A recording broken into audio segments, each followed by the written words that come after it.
Okay. All right.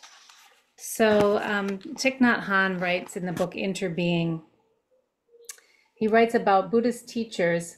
He says, teachers who say not to pay attention to the problems of the world, like hunger, war, oppression, and social injustice, who say that we should only practice, have not understood deeply enough the meaning of Mahayana, which is the larger Buddhist path. Of course, we should practice counting the breath, meditation, and sutra study. But what is the purpose of doing these things? It is to be aware of what is going on in ourselves and in the world. What is going on in the world is also going on within ourselves and vice versa. Once we see this clearly, we will not refuse to take a position or to act. So we can just settle into our bodies. Maybe close your eyes as you listen to the sound of the bell and fully arrive here together.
Thank you. Thank you so much, Annie, and welcome everyone again.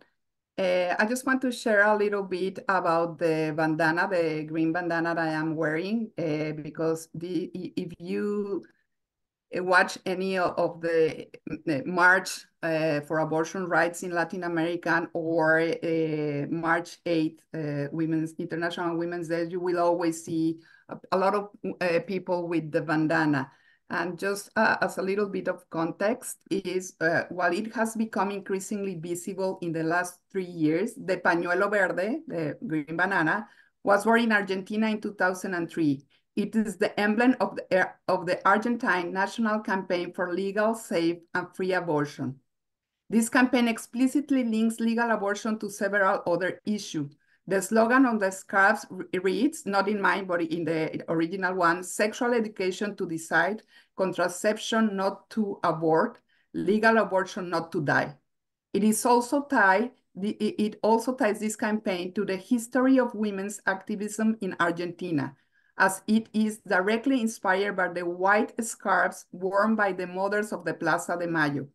This symbolic link between mothers campaigning for the return of their children and the campaign for legal abortion has been controversial, given that the mothers' activism was explicitly tied to a politics of motherhood. However, for abortion campaigners, motherhood is fundamentally a matter of choice, summed up by the feminist slogan as motherhood will be wanted or it will not be at all.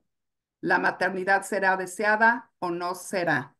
And that's a slogan that you will always hear while we march in Latin America, in Mexico, which is my case, where I have been marching for abortion rights and for the feminist movement. So with that as a context and with the context of the ecosystem of oppression around the society, women and people of color, LGBTQIA communities, we have the honor this night to have Angela Hume, Lizzie Chadburn, and Brenda Cummings as our guests. And I'm gonna read a little bit about them. is just a short presentation. Angela is a feminist historian, critic, and poet. She is the author of 2 poetry books, Intervention for Women 2021 and Middle Time 2016, and co-editor of the book Eco-Poetics, Essays in the Field 2018. She teaches writing at the University of California, Berkeley.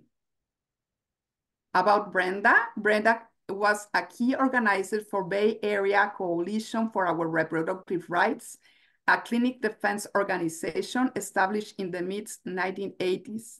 She also co-founded Access RG California's statewide abortion fund and practical support network. About Lizzie, Lizzie organizes clinic defense with NYC for abortion rights. She's also a public health researcher and facilitator who focuses on sexual and reproductive health, LGBTQ health, and disability justice. Thank you so much for all of you to be here with us tonight, and the floor is yours. Please use it as you like. We are here to support you. Thank you so much. Thank you so much, Adriana and Annie, for having me and Brenda and Lizzie on Making Visible. I'm really, really looking forward to this conversation. It's so special to be able to have both Brenda Cummings and Lizzie Chadbourne in the room. And I'm going to give them plenty of space to talk about their work, past and present. But I want to just make a few sort of prefatory remarks. And I'm going to actually read a little bit for you from my historical book. It's called Deep Care: The Radical Activists Who Provided Abortions, Defied the Law, and Fought to Keep Clinics Open. I'm trying to show you the book so that it comes into focus, but maybe because I've got background blur on, it's not going to work. It was published in November of 2023 by AK Press, so it's out now. And I hope that you will all check it out if what we share tonight is interesting and inspiring for you.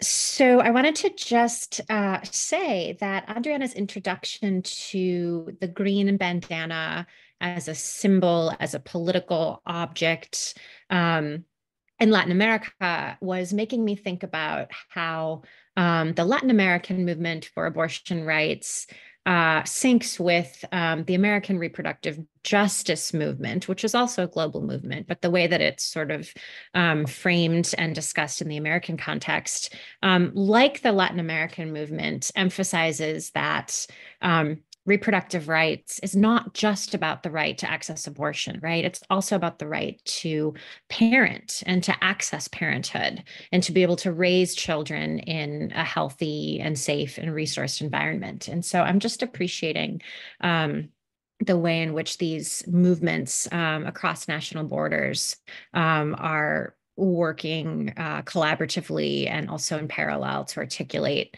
the bigness of reproductive rights and reproductive justice struggles. I also wanted to just say that I very much appreciate this definition for protective presence that Katie Lonke offers, and that Adriana quoted a little bit. Protective presence as a political activity of strategic nonviolent accompaniment. And I wanted to just also note that the concept of accompaniment has also been very important to abortion defenders organizing in Latin America. Networks that work to ensure access to abortion with pills all across Latin America conceive of their organizing work as an accompaniment project and process, accompanying people through the process of accessing abortion with pills and then obtaining an abortion with pills.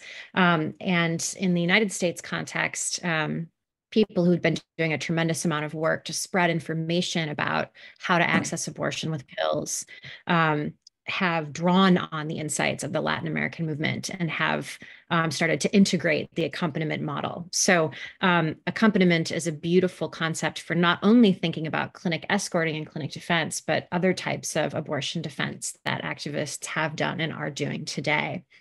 The definition continues, the privilege and presence of outsiders means protection for others. And that's also really beautifully articulated. One thing that I'm also thinking about is how historically in clinic defense, many of those people, many of those clinic defenders who were putting their bodies on the front line to help people get into those clinic doors, were the same people who had to struggle to access those clinic doors themselves, right? And so people were protecting others, but those others weren't really other, right? They were their own community, right? And so a concept that I think a lot about in deep care is the concept of community self-defense, which is in some ways another way of talking about protective presence. And that's something that we can kind of explore and wrestle with more today. Okay, so I'm going to read for, I don't know, 10, 15 minutes probably about Max from the book, just to give you a little bit of a historical and political context for this conversation. I'm a historian and I wrote a historical book, so I'm going to kind of start by giving you some of that history. And then I'll invite Brenda and Lizzie to jump in, and we're going to hear from their perspectives as well. So I'm going to read like the first couple paragraphs of the preface of my book, Deep Care, and then I'm going to jump right into chapter 6 in the middle of the book, which discusses the evolution of clinic defense in the late 1980s and into the 1990s and beyond, specifically as it evolved out of the Bay Area. So first, from the preface of my book. This is a story about revolutionary deep care, community care that transforms and empowers us from the inside out, through process and over time. It's the story of an independent abortion clinic, an abortion underground or secretive network, and a clinic defense coalition that were active during some of the years that abortion was legal in all 50 United States. The clinic practiced feminist sexual, reproductive, and abortion healthcare and taught people about body sovereignty, or how to have power in your body and in your life. The underground self-help movement took from the clinic supplies and knowledge about how to provide abortions and seeded them throughout the community. The Clinic Defense Coalition fought to keep the clinic open and defend the community against anti-abortion extremists. I think of them, the clinic, the underground, and the coalition, as a single radical abortion defense movement history. And the lessons this history has to offer couldn't be more urgent today. So again, that was just a few paragraphs from the very beginning of the book to give you a sense of the scope of this history that I tell. And I'm now going to go to chapter 6, which is in the middle of the book, brings us into the 1980s. By the mid-1980s, abortion infrastructure was strong in the United States. Almost 90% of abortions were performed at standalone clinics. But it was getting harder to be a feminist women's health center. The right that elected Ronald Reagan president in 1981 had worked throughout the 1970s to recruit and fold free market conservatives and white Christians into a single powerful base. By the 1980s, the right was set to fuel a terroristic anti-abortion campaign. How did the anti-abortion movement become such a leviathan? In the late 19th and early 20th centuries, the movement mainly included white supremacists who, with regard to declining white birth rates, believed legalized abortion would mean race suicide for white Protestants. Later, in the 1960s, leading up to the ruling on Roe v. Wade, the movement became a Catholic one too. After Roe, the church intensified its crusade against abortion, and other conservative groups joined in interpreting the ruling as a rejection of traditional values. Newly galvanized, these and other religious interest groups joined the movement. Starting in the 70s, the anti-abortion movement began to push for laws that prohibited public funding for abortions. At the same time, Republican politicians were advocating that the government divest from families by slashing public benefits or welfare, further racializing poverty. The anti-abortion movement and Republicans came together to pass the Hyde Amendment, which in 1977 banned Medicaid reimbursements for abortions. The Republican anti-welfare campaign, which, as the historian Laura Briggs argues, more than any other single thing ushered in the neoliberal moment, had come to imply an anti-abortion stance. Once again, the anti-welfare campaign had come to imply an anti-abortion stance. To be anti-welfare was to be anti-abortion, and vice versa. This ideology was reflected in the words of politicians themselves. Senator Jesse Helms of North Carolina, a Hyde Amendment co-sponsor, declared that Congress should never compel the taxpayer to finance a form of killing. The implied equation of welfare and abortion, and the imperative to reject both, would animate the right for decades to come. In 1978, an ex-monk, an anti-abortion extremist named Joseph Scheidler, began showing up in front of Fort Wayne Women's Health Organization in Indiana and yelling into a bullhorn at patients. Scheidler and fellow anti-abortion harassers photographed patients, grabbed them, and blocked them from the clinic entrance. The clinic, along with a local feminist group, tried to thwart him and others by forming defense lines. 2 years later, Scheidler formally founded the advocacy organization Pro-Life Action Network, vowing to stop abortion by any means necessary. In response, NOW, National Organization for Women, began training clinic escorts, volunteers who would accompany patients as they passed anti-abortion protesters in different towns and cities. By 1981, Right to Lifers had started picketing in front of the feminist women's health centers in California, harassing patients and health workers. In response, clinic allies developed tactics such as forming a human chain in front of the entrance and recruiting clinic escorts. These were the early days of clinic escorting and defense. By the late 1983, there had been 20 plus bombings and arsons of clinics by anti-abortion terrorists nationwide. Moreover, Pro-Life Action Network and other extremists had started instituting what they called sidewalk counseling. A director of a Colorado organization called Sidewalk Counselors for Life published a sidewalk counseling workbook in 1986, which stated that it was the sidewalk counselor's job to, quote, rescue those persons imminently involved in an abortion decision and, quote, cancel a baby's appointment for execution. The workbook describes clinic escorts as abortuary staff and advises sidewalk counselors to, quote, remind the client that a new life is a miracle and that you can help make her happy, help her to make it the happy occasion it should be, aggrandizing the role of the sidewalk counselor and casting them as righteous activist heroes. And then in 1986, the extremist group Operation Rescue would systematize the traumatic assaults at clinic doors of women seeking abortion care. So that's a bit of history for you. And after Operation Rescue was established in 1986, the organization would call on its members to descend upon abortion clinics, sometimes by the hundreds, to block access to clinic doors, harass patients, and ultimately shut down the clinic for the day. And so when Operation Rescue arrived in the San Francisco Bay Area, abortion defenders banded together to execute an unprecedented street response, a response that would reflect their understanding that abortion access was a condition for everyone's freedom and autonomy, and that clinic defense was community self-defense. So with that history in mind, I'm going to jump ahead just a little bit and read from a section that tells you a little bit about the work that the Bay Area Coalition for Our Reproductive Rights did in the 1980s and 1990s. The section is called "The Clinic is Open." It was hot in Albuquerque in June. A standing fan purred on me as I rummaged around in Cass McMahon's Baycorp archive.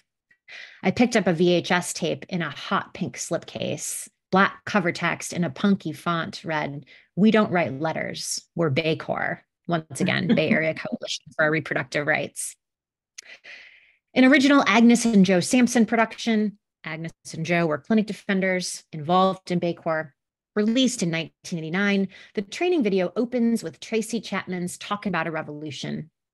Baycorp's logo flashes on the screen in grainy purple, and a clinic defender named Marianne Jensen. Her husky voice provides the voiceover.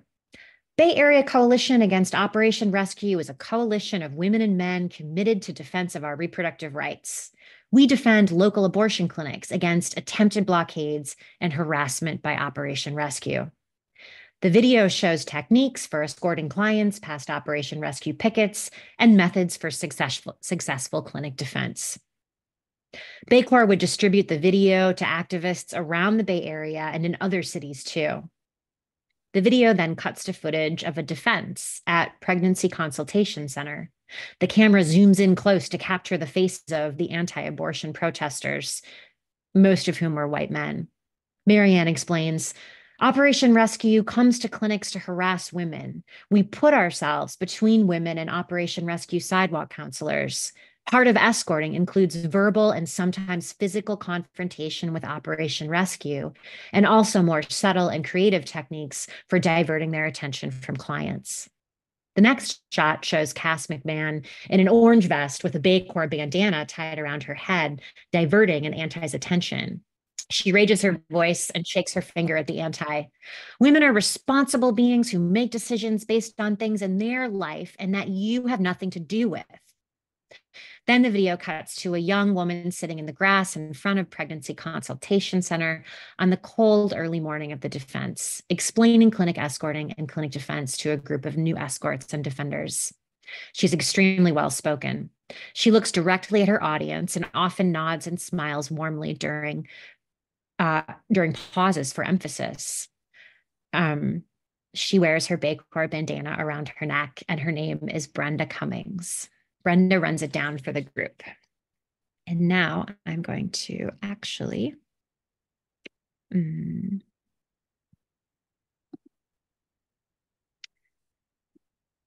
just share from the training video itself for a moment.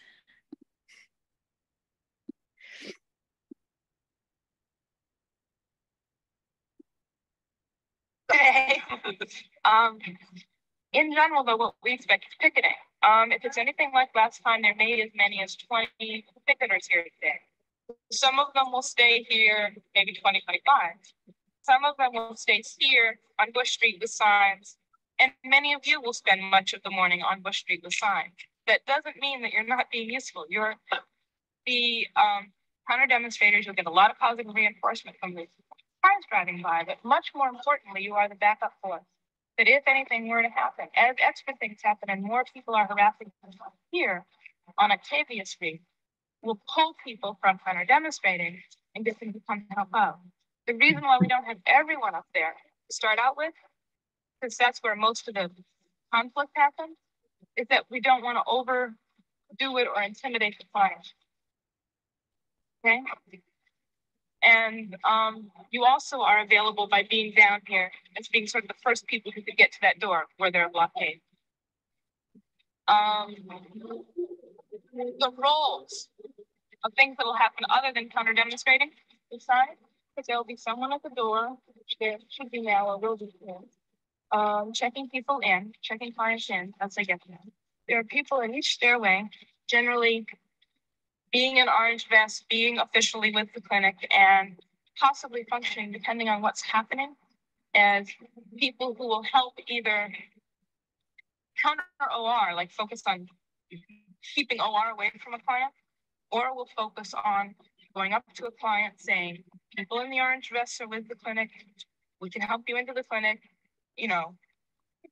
So they have a sort of mixed function, people on the stairways, they can do anything. But mostly they're just kind of standing around being, this is our property line, you can't come up here, stay away. The other two roles are OR dogging and what I just described, sort of direct client escorting. I know it sounds like you all signed up for client escorting, but actually it's the most important, but it's a very small job in that we don't want everybody going on to a client at once. We want to just have one person explaining who we are, getting the client and whoever is with her to identify that there are people here who can help them in and that they don't have to be scared. Okay.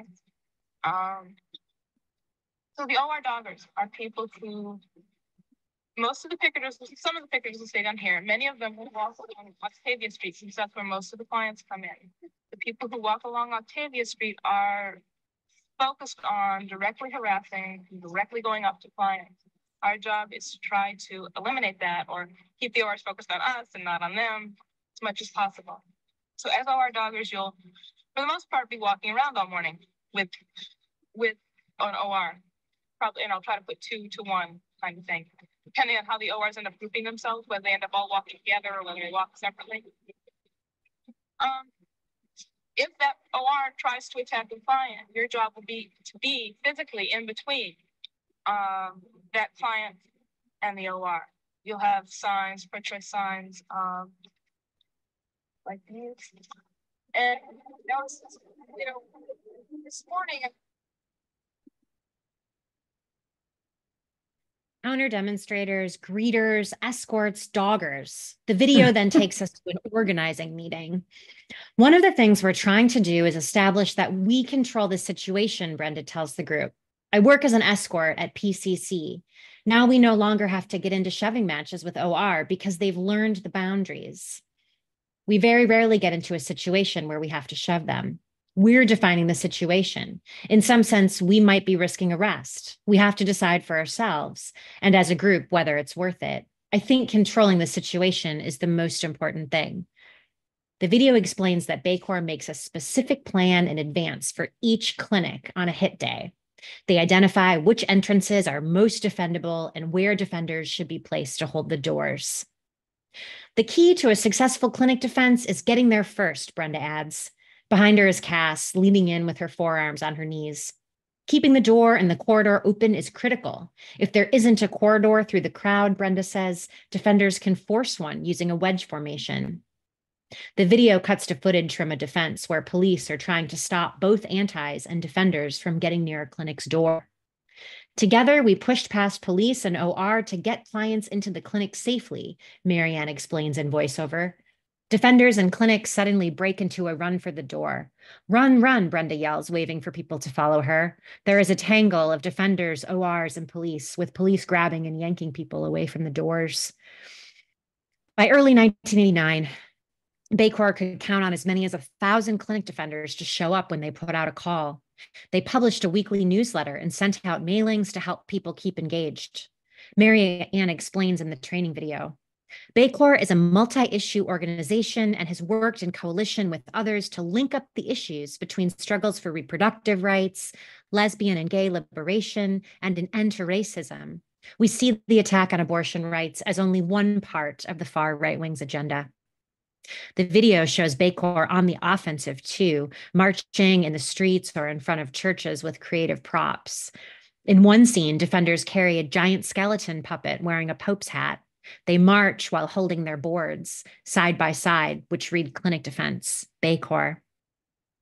The training video begins to wrap up with a shot of defenders burning a paper-wrapped wire hanger and chanting, "Never again." Then Lucinda Williams' upbeat, passionate kisses comes on. The last 8 or so minutes of the tape contain B-roll overlaid with Public Enemy's Fight the Power.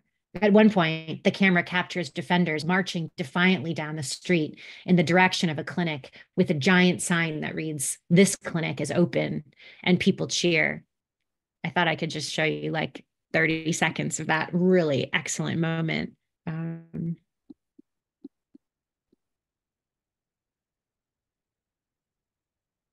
If I can find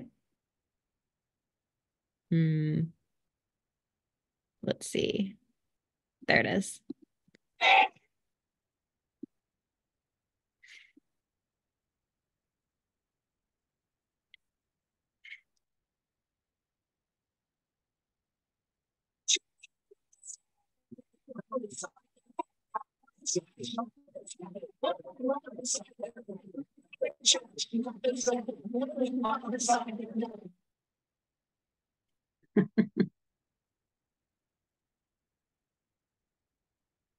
All right, so thank you so much for your attention while I just shared from the book a little bit.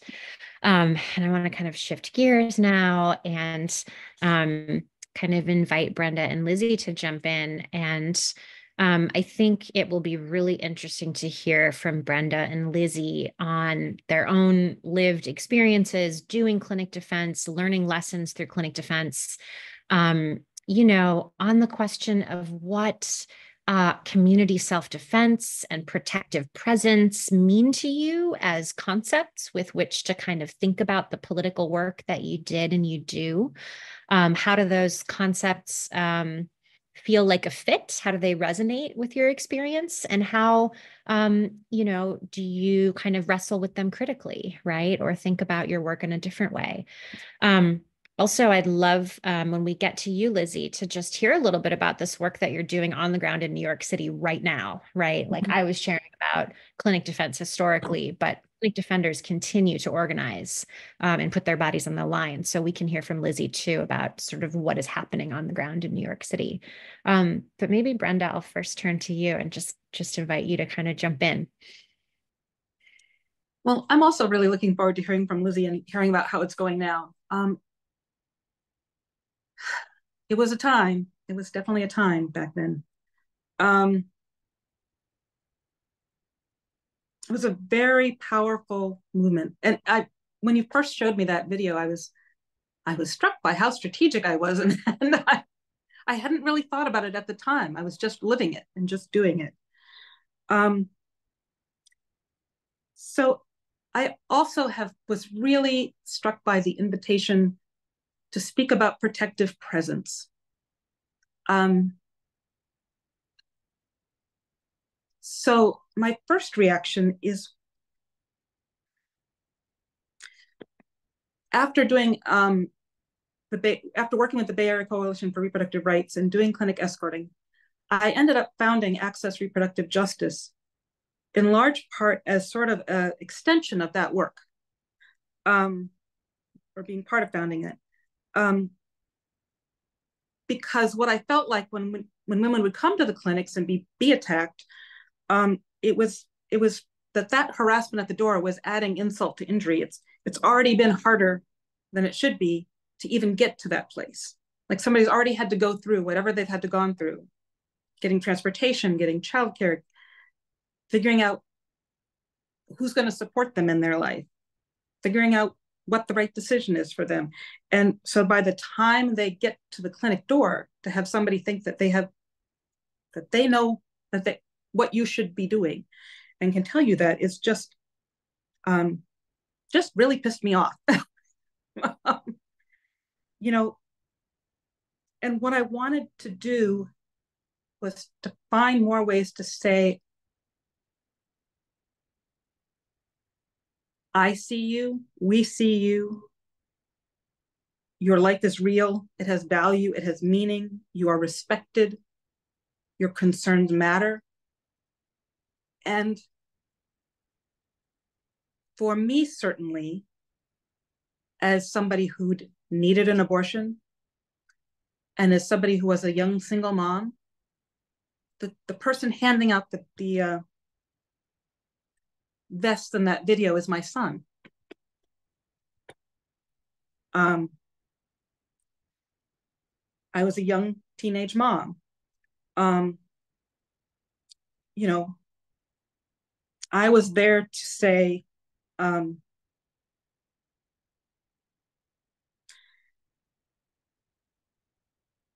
that women are real people, we're whole people, and no one can speak for us. No one can breathe and think and dream and decide for us. I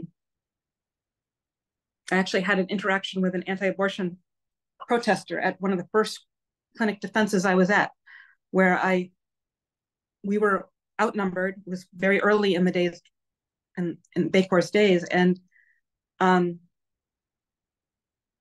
this line of, like, you know, football-sized men was attacking our line of clinic defenders at the clinic, and we were kind of, you know, linked arms, and we're standing in a line, and there was not really so many of us. And as he was pushing through me and over me, I kind of jumped up into his face, and I was like, You look at me. You see me. You look at me. I'm a person. You're thinking about this, this baby that you want to protect. And I'm a person right in front of you, and you are not treating me like a person. So that was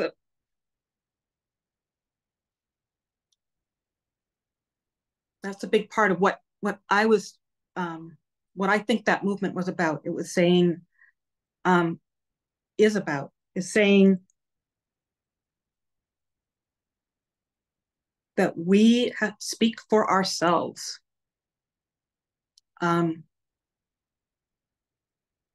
Women speak for ourselves.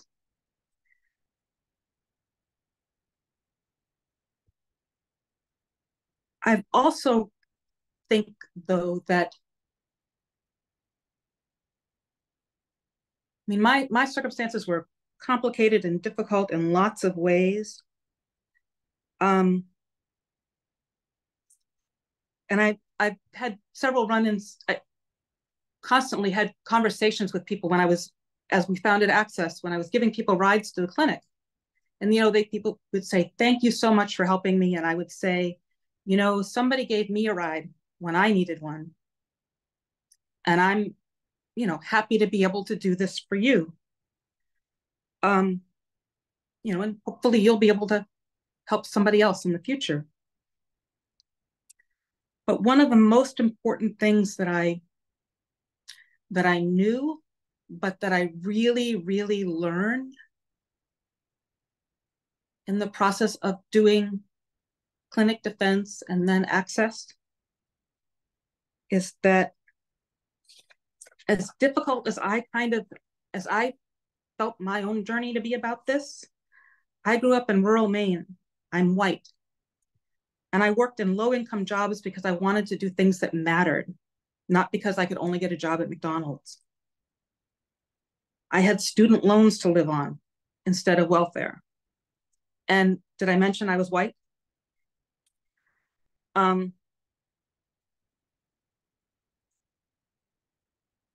I really understood privilege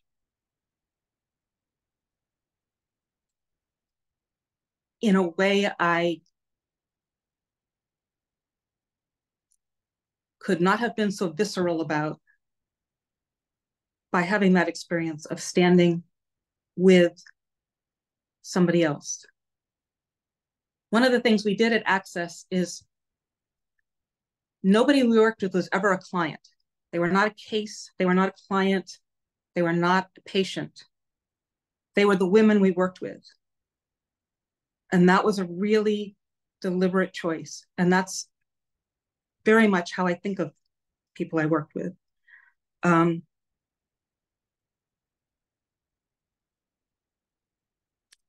feel like we have to stand with as well as stand up. Standing with is the protective presence. It's saying, I have the privilege to be able to help you here. Today, maybe being privileged means even if you can't legally drive to certain Texas towns, at least you can spend the day getting to the clinic that's on the other, that's on the other side of Texas, right? It's in Arizona or New Mexico. Now New Mexico, not Arizona anymore.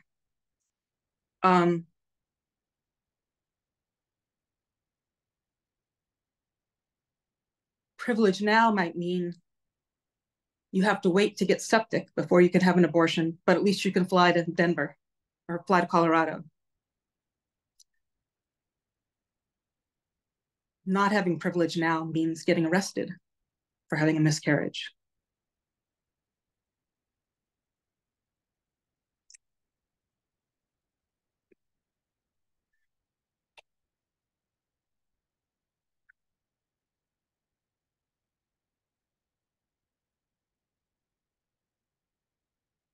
You'll have to ask me something. I can't say anything more right now. I don't think. Thank you so much, Brenda. You just said a lot, and so much to kind of respond to. One thing that you said that speaks to protective presence, helps us understand what that could mean or might mean, is your insistence that clinic defense, protective presence, this thing that you do with your body, it's not just about protecting or defending, it's about recognition, right? Like, as you say, I see you, your life matters, right? Like, you're a real whole person. And not only providing recognition, but demanding it. You know, look at me, right?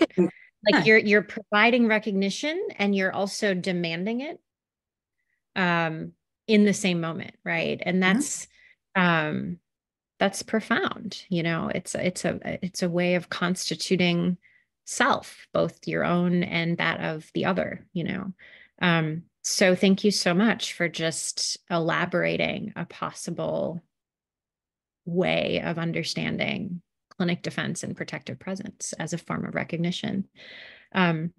Lizzie, so much to potentially work with here, but like, you know, again, the kind of original question was like an invitation to speak about your own lived experience. And in your case, like, you know, just give us the report from the front lines, right? Like what's happening in NYC for abortion rights right now, what's happening with clinic defense in the city. And then, you know, anything that you want to say about these words that we're using to talk about the activity of clinic defense, and anything, you know, that you want to speak to that Brenda has said.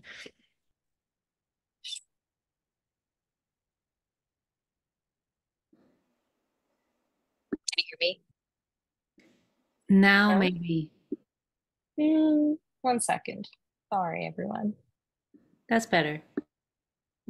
We can hear you. Yeah, I think we can hear you. Okay. I'm still gonna just, you know, get rid of the AirPods because I don't want to have any issues. Okay. So thank you so much for having me. And I'm really honored to be here with you both and with everyone in the space. And I think it's a great place to begin to talk about New York City for Abortion Rights, which is the group that organized originally was formed as a clinic defense group. And now we do a whole variety of abortion support and reproductive justice work. But at the heart of our work is clinic defense. It is often surprising to people that we need to defend our clinics, and not only in this day and age, but in New York City. Also worth noting that we started doing clinic defense in 2017, which was when Roe v. Wade was intact, and New York City is, though, a kind of capital of anti-abortion violence and presence. I think it's really interesting to think about how clinic defense is protective presence when in the face of another threatening presence, and seeing that connection too. And it's important to note that that presence is significant. There are hundreds of people, anti-abortion people, that organize at clinics across the city, mainly Planned Parenthoods, but other clinics as well. And they stand outside. They have a fake escort who wears the same type of vest that the Planned Parenthood escorts wear. They approach people they think are patients, and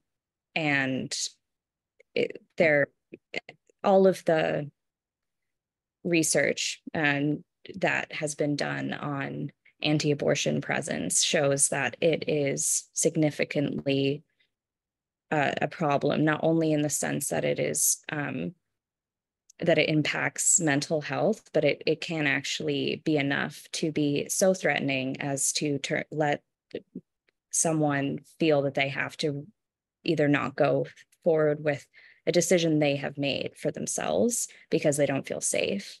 And New York City for abortion rights, many of us have had abortions in New York City, in New York City clinics.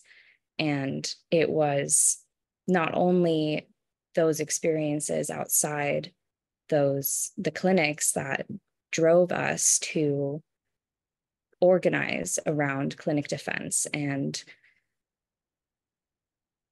kind of just resist that through a community-based show of support in a very in a way that recognized the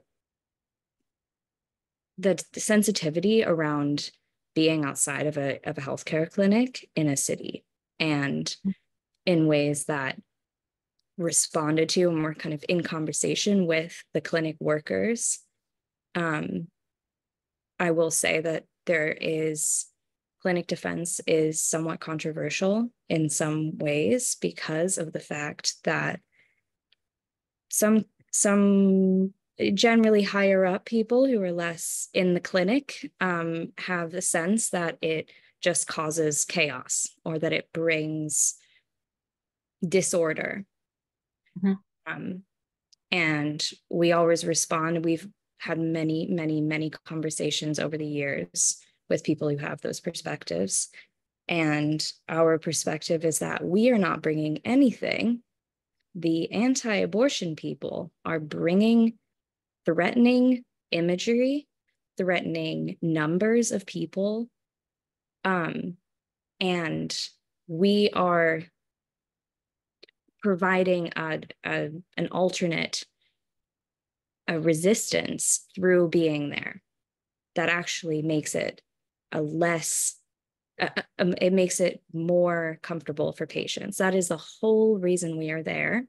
We are generally patients ourselves, and both at Planned Parenthood for abortions and for other healthcare. And I think, just to give you more of a sense of what that physically looks like, the anti-abortion groups are generally across the street from the clinic. We stand in front of them with rainbow umbrellas and with a sign that very clearly states abortion is a human right. And there's even, I think it's so interesting to think about our presence as being protective, and all of the intention that we've given and thought and experiments that we've done over the years, and things that have worked and haven't worked, and learning from other groups, and certainly from historical clinic defense. It's frustrating to hear the idea that that patients, one of the other arguments is that patients won't be able to tell that we aren't also anti-abortion protesters. And it's the same argument that conservatives, that are the anti-abortion people, are using to argue that the people can't make the decision to have the abortion in the first place, and thinking that sorry, I need to just, there's a package just arrived for me.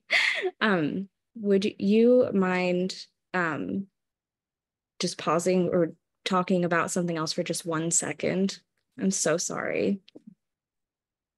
Go for it, Lizzie, no problem.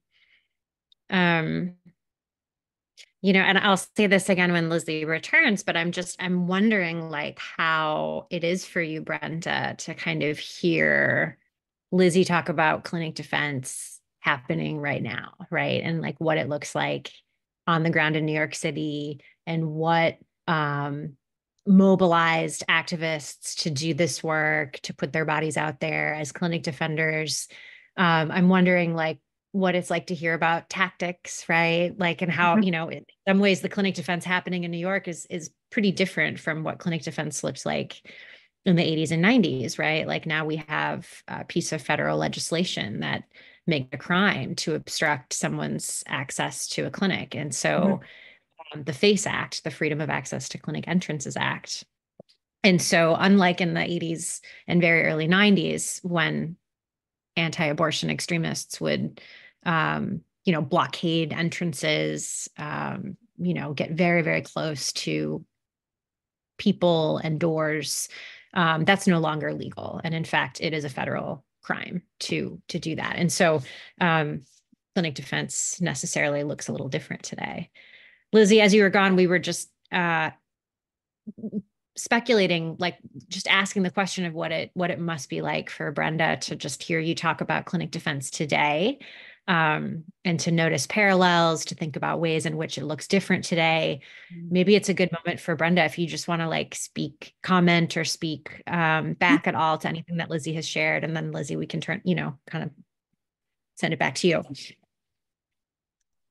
Well, I'd really like to, I was really struck by the way you spoke about this, Lizzie, and how similar it is.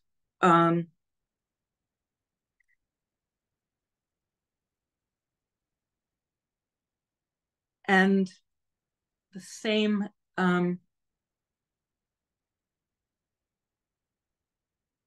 feeling you had of sort of identifying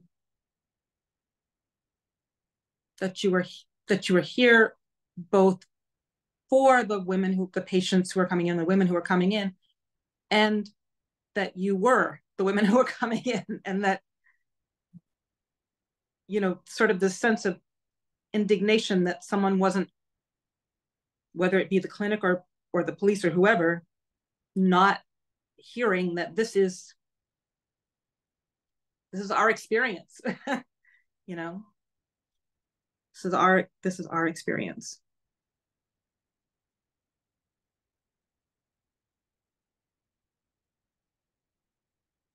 I'm very glad you're still doing this work. Yeah, it's so exciting to be in conversation with you. I was trained originally as a clinic escort when I was in high school in Oakland, and the training that I actually attended is quoted in Deep Care. Just complete coincidence. And it just makes me feel so grounded when I know that there's so much, a lot of people think this is all new, and it's really not at all. And although the Dobbs decision has made things worse, things were already bad.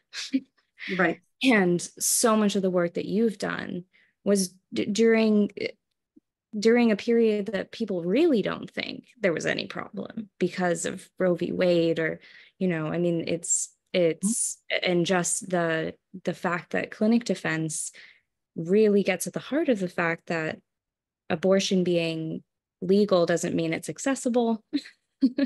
And the work of abortion funds, including Access RJ, is being crucial in actually allowing people to have the freedom to access what they need. And yeah, think about what it's like. I wrote, when I was thinking about this, I was thinking, what is it like to know what the right thing to do is and not be able to do it? Oh, yeah. What is it like to No, you need to take care of the children you have, and you don't have any way to do anything about it because you found yourself pregnant again. I mean, that tears me up. That's not the way anybody's life should be. Yeah, I think when you were speaking, I also was thinking about another similarity in our experiences is that I had, in some ways, very close to my ideal abortion because of the privileges that I had. And yet also there were so many aspects of it that were terrible that didn't need to be that way. And it just made me feel like it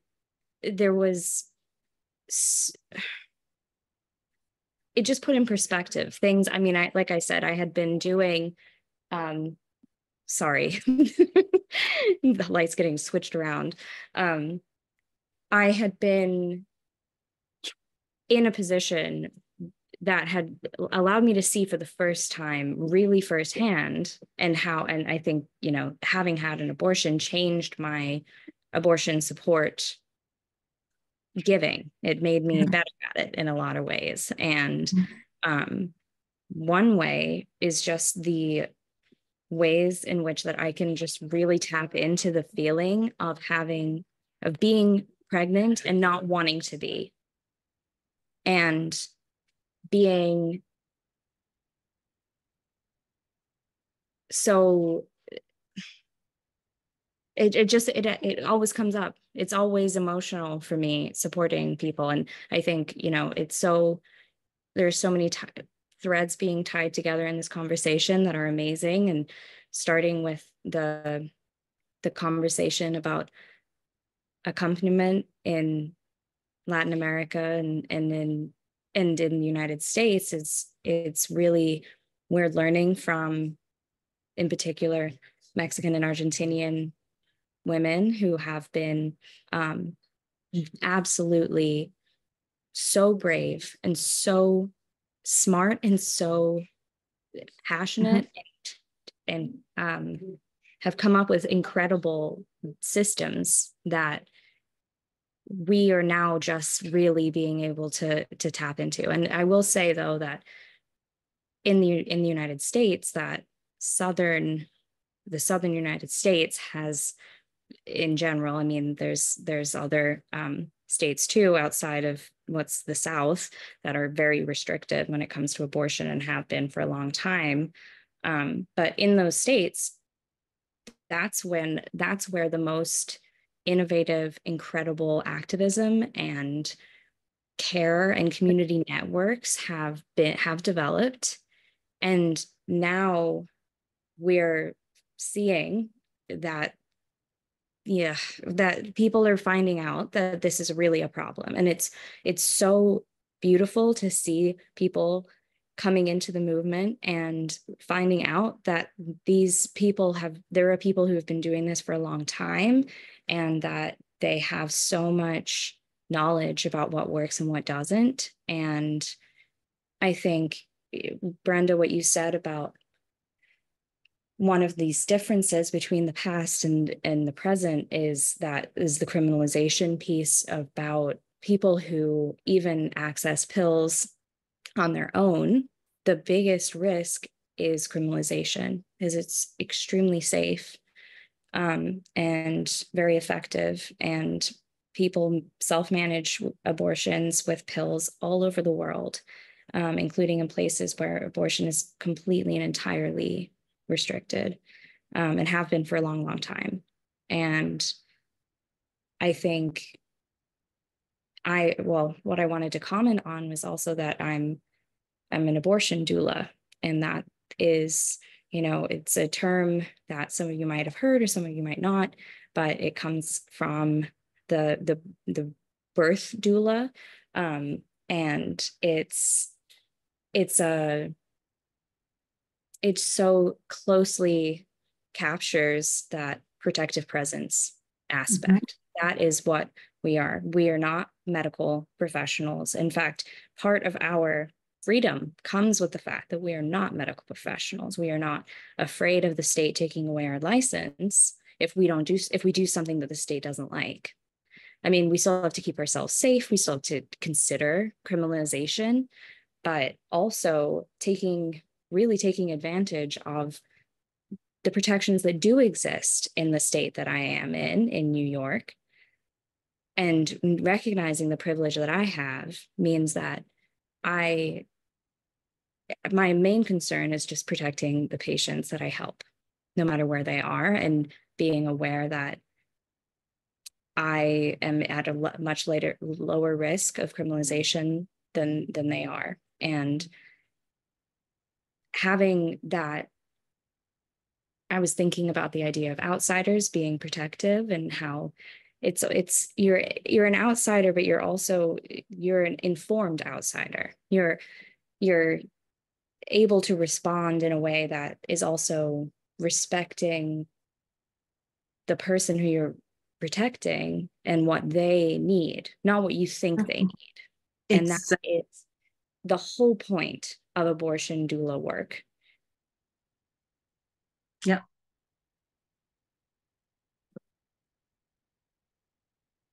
Yes, I would sometimes on the phone at Access.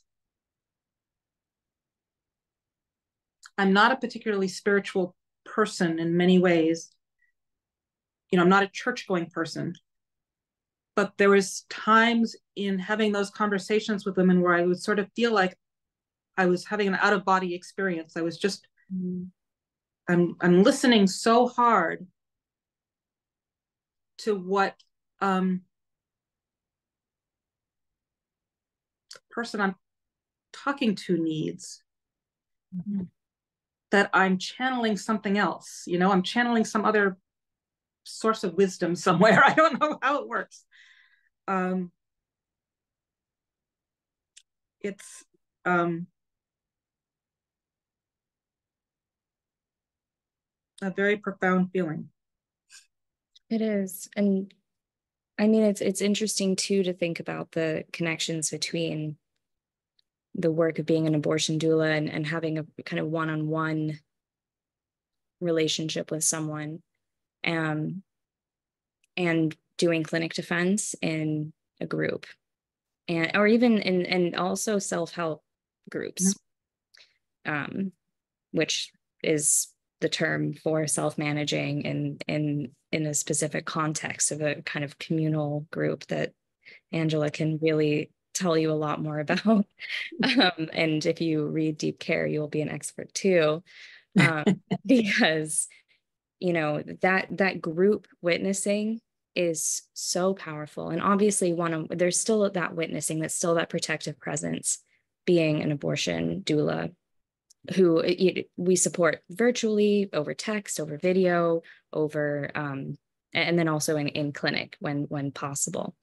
And the presence of being there at in a very public way, I think also has, I think, this other aspect of the political work of being out there and even just showing passersby that there are people who are protecting them. And they might not, they're not necessarily patients themselves, but they could be one day, or they were.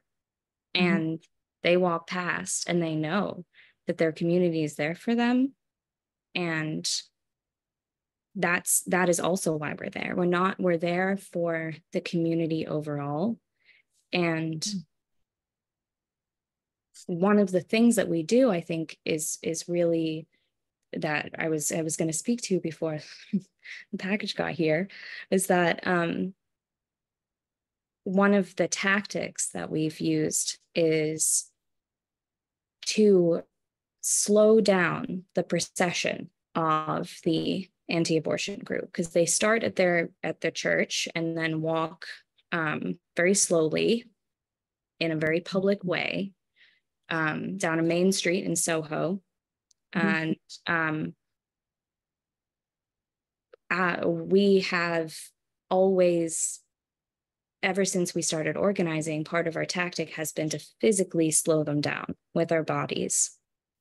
And every minute that we slow them down, that they would have gotten there sooner, even because they want to go slowly, but they don't want to miss their chance to harass people. So we try to make them miss their chance.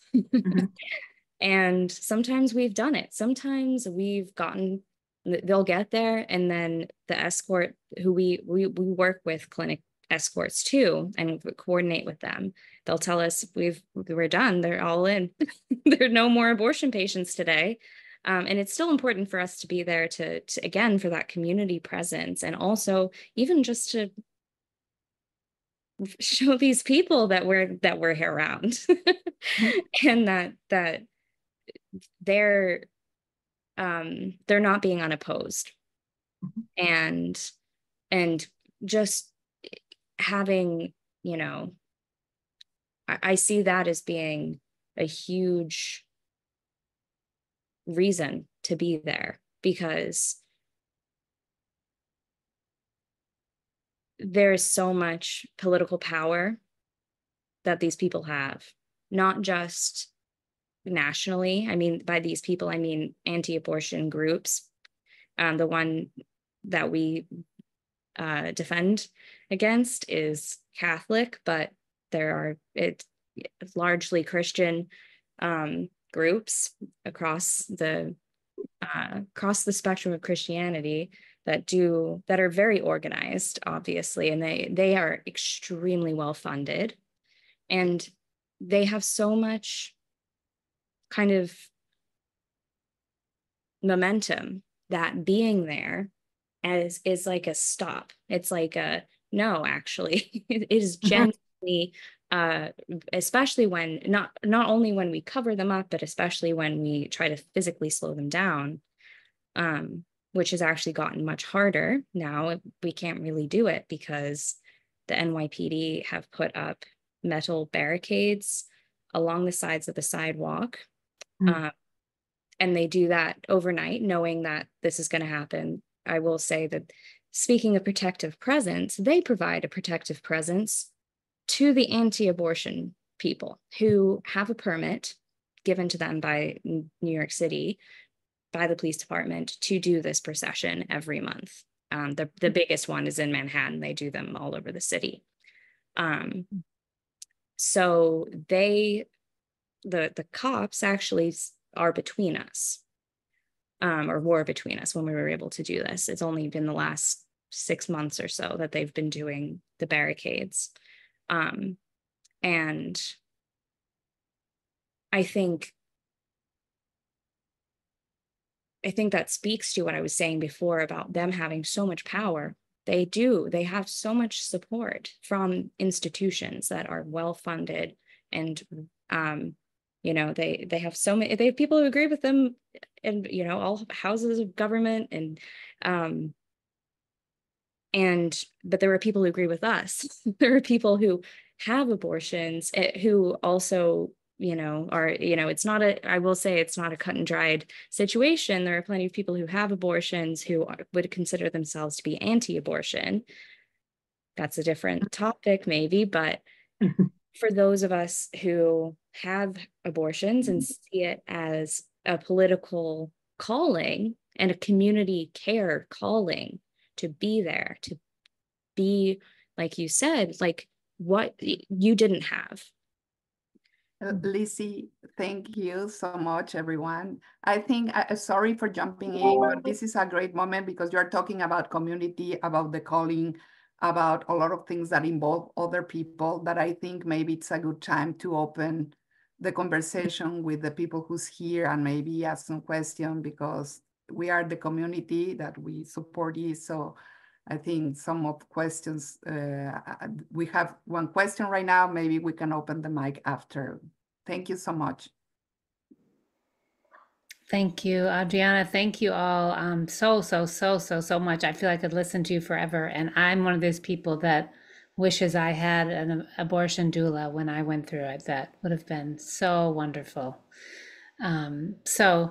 Someone gave me their question. They couldn't get it in the chat, but they shared it with me. They said, would you kindly thank all, thank you, and ask them how do they make sure they're physically safe when protecting against bigger antagonists if their group is smaller? I wonder if, Brenda, you would want to speak to the historically how you all in the 80s and 90s would deal with that particular type of challenge. And then Lizzie, if you want to just briefly speak to kind of, how you all approach it today. Well, we did trainings, so we would practice. I mean, we invented defense boards, which were sort of a way to put another barrier between us and the anti-abortion people at a clinic. Again, that's less relevant usually today in terms of, although I was reading about the Red Rose people, and I'd like to ask you about that. Lizzie, so we did training, we practiced. We developed barriers that helped give us an extra layer between us and anti-abortion people. And we worked hard at looking out for each other.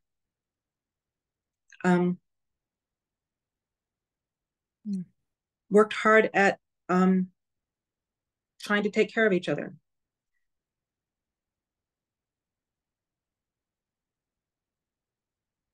I will say it's not easy work. Actually, I stopped clinic escorting after I had started Access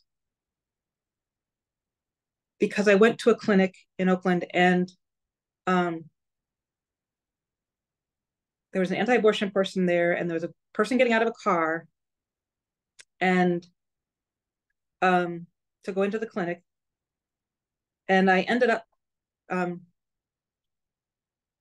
basically knocking the anti-abortion woman over. And we were both on, both on the ground, and the woman's getting out of the car going, "You all are crazy." You both are crazy. And I felt like I wasn't able to not take it personally anymore. Like I was so personally offended on behalf of this person in the car that I wasn't able to be strategic. I wasn't able to be in control or not take that risk. And so I felt like I had to step back from that kind of work because I was, it wasn't something I could do anymore without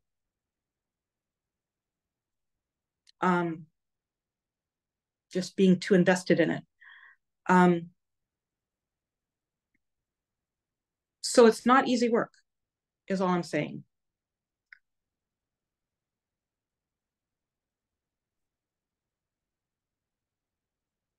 Lizzie? Yeah, I think it's, it's interesting because the presence of the police in our situation means that the greatest risk of physical violence from anybody that we face is from the police. Yes. And it's really blatant. I mean, they're very, very aggressive, and we once caught on video that the fake clinic escort, who's very obviously with the church, fell one day, and a cop stopped and helped her up. They would never happen. I mean, they're usually pushing us over. I mean, it's like it's night and day, the type of treatment that we receive. I mean, keep in mind that, they are willing to go through this permit process to get, get the police escort. They actually asked them to put up the metal barricades, and had been badgering the NYPD for months before they finally gave in and did it. And in terms of keeping ourselves safe, I think one thing is knowing that, well, I guess two things coming to mind. It's just kind of knowing that everyone has a place in this role, and not everyone needs to be at the top. It needs to be at the front. And there are certain, I have fellow clinic defenders who are very strategic about where they are, because they're not citizens, and being arrested would be a much bigger risk to their livelihood than anyone else, or anyone else than other people. And for me, I am chronically ill. There are times when it's just not possible for me to physically be there. And so my role is to hold people's information in case they were to be arrested, and then to respond accordingly. And then we also have people whose whole role is to be safety people, to be marshals, to be the people who are looking out for anybody who needs help or looks, and like you said, like looking out for each other. I mean, that is what we do. And I think and then the other thing I wanted to mention is it's hard if you're in a small group. I don't need to dismiss how hard that is. And yet also I think that there's always room to grow and that there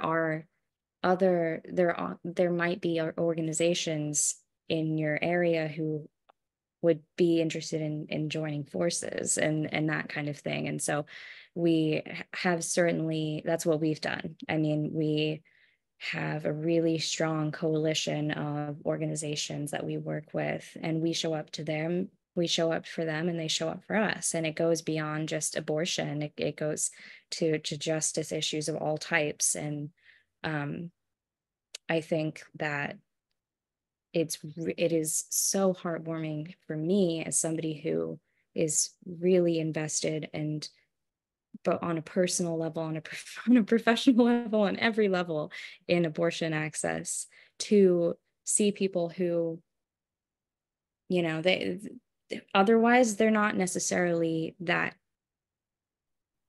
involved in the movement, but they still show up at 8 a.m. on a Saturday morning to be that presence for the patients, and to be that opposing presence for the anti-abortion people. And yeah, I mean, it's and then my other point, just hearing your experience, Brenda, about knowing when it wasn't the right place for you to be. Mm-hmm. And I think that's so, just understanding that people can step in and step out when it's needed, and that there's always going to be someone else there. And that's something that I really took away from reading Deep Care, and seeing that play out in so many different ways, that it doesn't always have to be me. I know there's going to be someone else. And that means that I know that if I need another abortion, and it happens to be on a Saturday morning, which mostly they are, that's why they're there, that I'm going to have community members there for me. Thank you. Thank you, Brenda. I wanted to just jump in at this moment and just kind of draw some threads through. Annie, do you mind if I offer that, and then we could maybe hear one more question or any sort of concluding thoughts from you all? Yeah, we'd like to open the mic maybe for one question. So if your threads is short, and then we have time for one more opening, someone could say something, it would be great. Yeah, that would be great. Yeah, absolutely.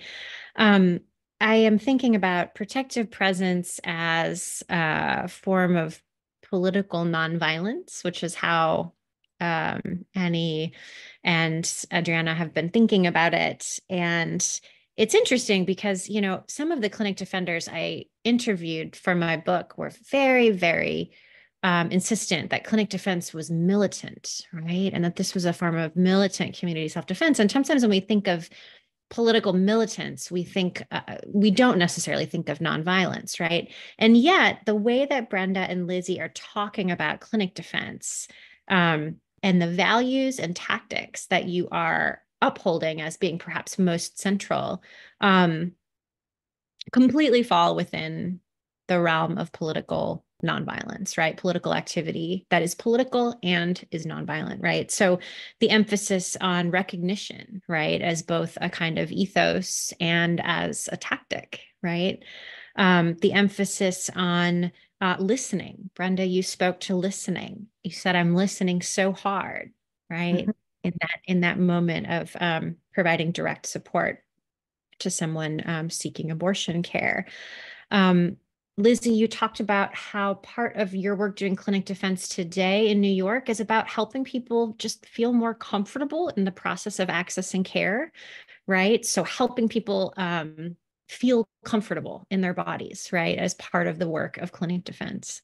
You also talked about slowing down, right? Like putting your body in a place so as to slow down the anti-abortion progression toward the clinic, right? And so interventions that are nonviolent and yet strategic and tactical, and that have this entire kind of ethics of their own, you know, this ethics of sort of recognition and harm reduction, truly, you know. So appreciate so much just all of this sort of political and theoretical clarity that you bring to this discussion of your work. I wonder if we have just time for maybe one more comment or question from the group. I Not think sure, it's- Annie. Yes, I don't know if someone wants to open your mic and ask something or make a comment, and if not, we can start closing and as a Making Visible team.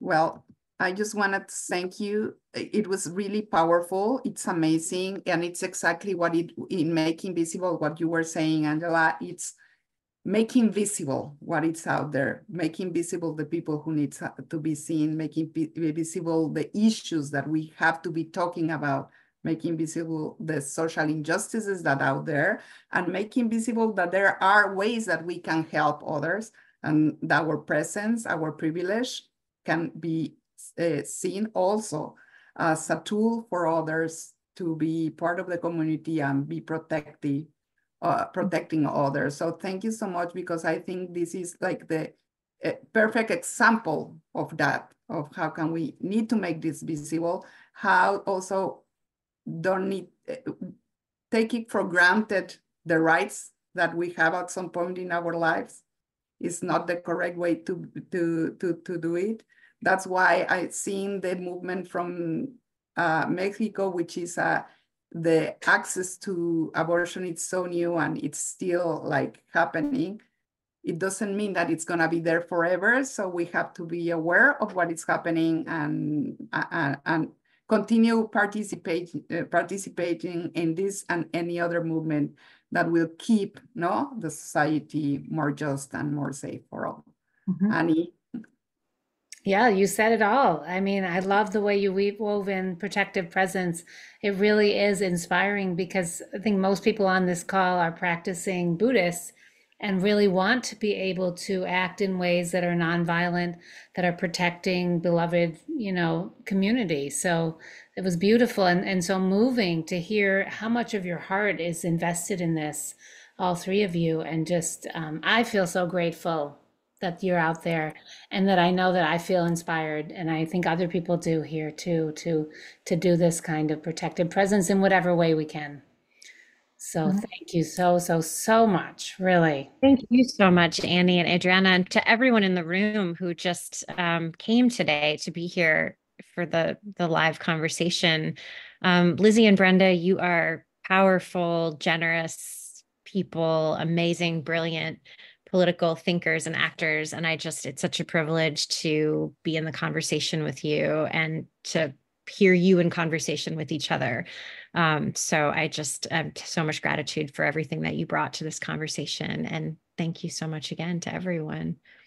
No, thank you. And please